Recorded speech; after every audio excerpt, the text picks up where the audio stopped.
माझा आहे छोटूसा एक युट्यूब. हे काय आहे? हा पांढरा रसा, हा तांबडा.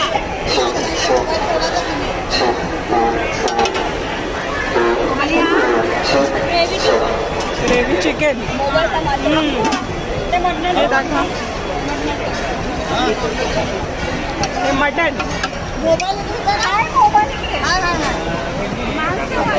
आणि सोलकढी. तुम्ही थापा. मावशी काय बनवत आहे तुम्ही? भाकरी भाकरी ज्वारीची भाकरी. ज्वारीची भाकरी वडे. वा मस्त.